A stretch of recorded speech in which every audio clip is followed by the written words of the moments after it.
When I think about, who he was was a child I looked at that seemed to be mature beyond his years. And I think partly because of, what he underwent in his life. He was just a very fun, loving person and such a joy to be around. Jared Coones was 2 years old when he was diagnosed with leukemia, a form of cancer.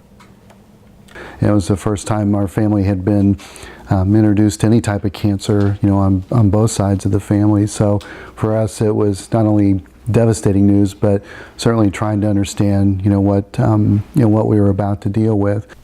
On October 5th, 1998, Jared passed away after battling the illness for 8 years. I remember that they pulled all of the students together and then we did a big red balloon release. And that was the only time I really remember finding out about what had fully happened. I remember it very well, and it was really hard to see my family just go through the grieving, and I was going through that as well. 8 years later, on December 17th, 2006, Jared's mom, Jane Coones, passed away due to breast cancer. We were married for 25 years, and when Jared was first diagnosed, I couldn't believe how strong she was. I mean, she was just, as a mother, she was incredible. The way she just stayed by his side, and through all the treatments, through all the hospital stays. I mean, I just admired her, her strength, her courage. And everything that I saw in Jared, I saw in his mom, and I realized, that how special both of them were, and the strength that they had, came from the two of them.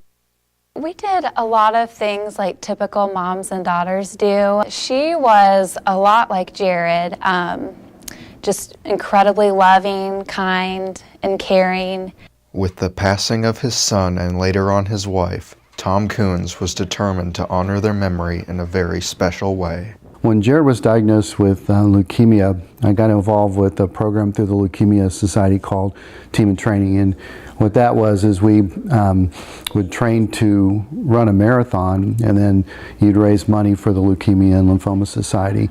And so obviously Jared was my motivation to get involved, and even though I'd never done any distance, probably at that time over maybe 4 or 5 miles, I decided to try to take on the marathon and do that in his honor. So that's what got me started. And so through Team in Training, I met a lot of people, did a lot of organized events over the years, and then after Jared's passing, to me it seemed like a natural thing to put together an event to honor his life. But for me, that first year especially was just more of a father, I think, just trying to cope with his loss and wanting to do something in a situation where didn't know what to do. And coming together to do the run was probably a result of the previous involvement with Team in Training is really how I got that came up with that idea. Tom, after Jared passed away, Tom asked me to help him put on a run, and I explained to him that runs don't really make a lot of money, and sometimes they don't get very many people to show up, but he didn't care. Well, the day of the run, it poured down raining, and we registered about 100 people in that pouring down rain, and that doesn't happen in most races. If it's raining, people just say, "I'll stay in bed and forget about it." But I told them, I figured at that point, I said, we've got a winner right here. We went from that first year, I think it was 500 and some odd participants, to we've had a high, which would have been 2016, of almost 3,700 participants. And we are extremely, extremely fortunate because so many races are short of volunteers. I mean, we just have many more volunteers than we need sometimes. There's different things, like we have the 4th graders at Black Bob Elementary. They do the packets and help kind of pack them up the week leading up to the race. And we have people on the course that kind of direct like where runners can go. We have people at water stops handing out water.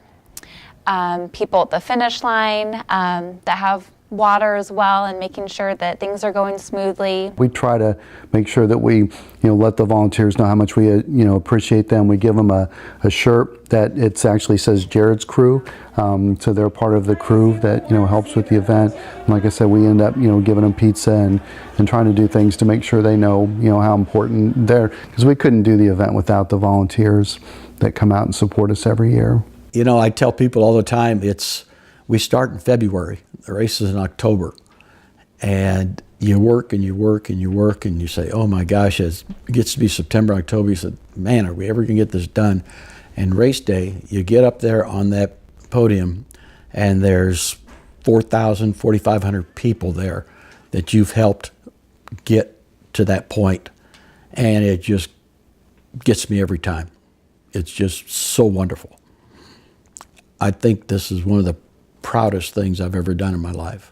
That star-spangled banner yet wave. Oh, we can cheer louder than that. How you doing? All right, welcome to the 19th annual Jared Coones Pumpkin Run. We're so excited you're here. I am going to turn the mic over and introduce to you the host of Kansas City Live and the longtime ambassador for the Pumpkin Run, Joel Nichols. And so now my job, when I was at Channel 9 and now at Channel 41, is to show up, help get the run started, get the countdown, and then after the run is over, we get to have a lot of fun giving away the awards to all the different runners. 5, 4, 3, 2, 1. Go, go, go! Have a great run, and thank you all so much for being a part of another spectacular pumpkin run.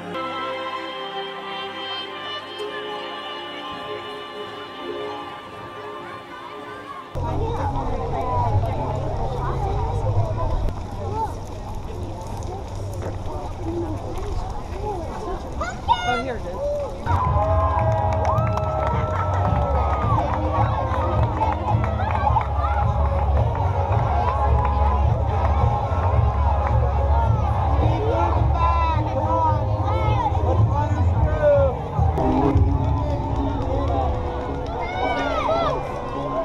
Courage is one of those words that, it means a lot to me, especially when you see, what Jared has gone through and certainly what Jane went through. I mean, I think they had a lot of courage to face what they did. And so for me, that, the Courage Award, the one we have named after Jared, is the, probably the most significant award to me that we give out every year, because it exemplifies, the courage that he showed in his life. And I want to try to, honor somebody that has demonstrated that same, level of courage.